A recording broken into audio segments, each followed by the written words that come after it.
ಎಲ್ಲರಿಗೂ ನಮಸ್ಕಾರ. ನನ್ನ ಹೆಸರು ಪ್ರಕಾಶ್ ಅಂತ. BMLA ಇಂಜಿನಿಯರ್ ಆಗಿ ರಿಟೈರ್ಡ್ ಆದೆ. ನನಗೆ ಸಡನ್ ಆಗಿ ಸ್ವಲ್ಪ ಮುಂಚೆಯಿಂದ ಒಂದು 30 ಇಯರ್ಸಿಂದ BP, ಶುಗರ್ ಎರಡೂ ಇತ್ತು.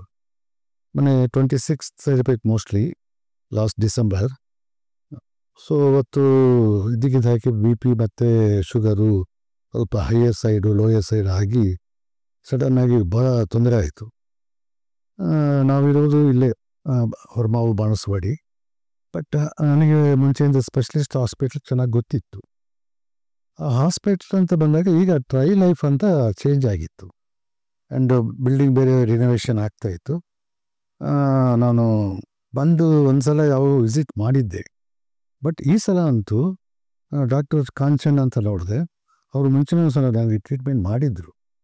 ಈಗ ಬಂದ ತಕ್ಷಣ ಭಾಳ ಫ್ರೆಂಡ್ಲಿಯಾಗಿ ಎಷ್ಟು ಬೇಗ ಗುರುತು ಹಿಡಿದು ಹಳೆಯದನ್ನು ಸುಮಾರು ಒಂದು ವರ್ಷ ಹಿಂದೆ ಇದ್ದ ನಾನು ನೋಡಿದ್ದು, ನನಗೆ ಹೇಗಿದ್ದೀರಾ ಏನು ಅಂತ ಒಳ್ಳೆ ಬ್ರದರ್, ಏನೋ ಒಂಥರ ಆತ ದೊಡ್ಡ ಅಣ್ಣ ಅಥವಾ ತಂದೆ ಥರ ಇಮ್ಮಿಡಿಯೇಟಾಗಿ ಅಡ್ಮಿಟ್ ಮಾಡಿಸ್ಕೊಂಡ್ರು.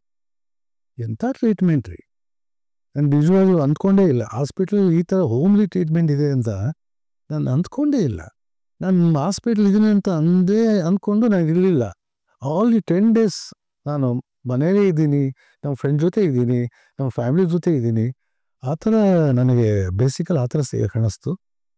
ಆದರೆ ನಿಜವಾಗ್ಲೂ ಡಾಕ್ಟರ್ಸ್ ಅಂತೂ ವೆರಿ ನೈಸ್. ಅದ್ರ ಜೊತೆಗೆ ಎಷ್ಟು ಪ್ರೀತಿಯಿಂದ ಮಾತಾಡ್ತಾರೆ. ಆ ಪ್ರೀತಿಯಿಂದ ಮಾತಾಡೋದಕ್ಕೇ ನಮಗೆ ಏನು ರೋಗ ಎಲ್ಲ ಹೊರಟೋಯ್ತು ಅಂದ್ಕೋಬೇಕು. ಮೆಡಿಸನ್ನೇ ಬೇಕಾಗಿಲ್ಲ. ಅಷ್ಟು ಪ್ರೀತಿಯಿಂದ ಮಾತಾಡುವಾಗ medicine is not at all required. So ಅದಕ್ಕೆ ಹೇಳ್ತೀನಿ, ನಿಜವಾಗ್ಲೂ ಇಲ್ಲಿರೋ ಹಾಸ್ಪಿಟಲ್ ವಾತಾವರಣ ಅಂತೂ ಭಾಳ ಚೆನ್ನಾಗಿದೆ. ಹೌಸ್ ಕೀಪಿಂಗ್ ಎಷ್ಟು ಕ್ಲೀನಿಂಗ್, ಹೌಸ್ ಕೀಪಿಂಗ್ 10 ನಿಮಿಷಕ್ಕೂ ಬಂದು ಕ್ಲೀನ್ ಮಾಡ್ತಾ ಇರ್ತಾರೆ. ಯಾಕೆ ಇಷ್ಟೊಂದು ಕ್ಲೀನ್ ಮಾಡ್ತೀವಿ ಅಂದರೆ, ಇಲ್ಲ ನಾವು ಮೇಂಟೈನ್ ಮಾಡ್ತೀವಿ. Very good. ನನಗಂತೂ ಭಾಳ ಖುಷಿ ಆಯಿತು ಹಾಸ್ಪಿಟಲ್ ಬಗ್ಗೆ. ರಿಯಲಿ ನಾನು ನಿಜವಾಗ್ಲೂ ಈ ಥರ ಅನುಭವ ಅಂದರೆ ಎಕ್ಸ್ಪೀರಿಯನ್ಸ್ ನಾನು ಎಲ್ಲೂ ಯಾವ ಹಾಸ್ಪಿಟಲ್ ತೊಗೊಂಡಿರಲಿಲ್ಲ. ನಿಜವಾಗ್ಲೂ ವೆರಿ ಗುಡ್. ಇವನ್ ಫುಡ್ ಅಂತೂ ಎಷ್ಟು ಚೆನ್ನಾಗಿದೆ, ಟೇಸ್ಟಿಯಾಗಿದೆ ಅಂದರೆ ನಾವು ಹಾಸ್ಪಿಟಲ್ ಇದೀವಿ ಅನಿಸೋದಿಲ್ಲ. ಏನೇ ಡಯಟ್ ಫುಡ್ ಕೊಟ್ಟರು ಆ ಥರ ಅನಿಸೋದೇ ಇಲ್ಲ. ಅಷ್ಟು ಚೆನ್ನಾಗಿತ್ತು. ರಿಯಲಿ ನಾನು ಅಪ್ರಿಷಿಯೇಟ್ ಮಾಡ್ತೀನಿ. ದಯವಿಟ್ಟು ಈ ಹಾಸ್ಪಿಟಲ್ ನಿಮಗೆ ನೆಸಿಟಿ ಇದ್ದರೆ, ಅಂದರೆ ಏನಾದರೂ ಪ್ರಾಬ್ಲಮ್ ಇದ್ದರೆ ಖಂಡಿತ ಬಂದು ಒಂದು ಸಲ ಟ್ರೀಟ್ಮೆಂಟ್ ತೊಗೊಳ್ಳಿ. ಆವಾಗ ಅನಿಸುತ್ತೆ ಈ ಹಾಸ್ಪಿಟಲ್ ಮಹತ್ವ ಅಷ್ಟು ಚೆನ್ನಾಗಿದೆ. ದಯವಿಟ್ಟು ಎಲ್ಲರಿಗೂ ಮತ್ತೆ ನಮಸ್ಕಾರ ಹೇಳ್ತೀನಿ.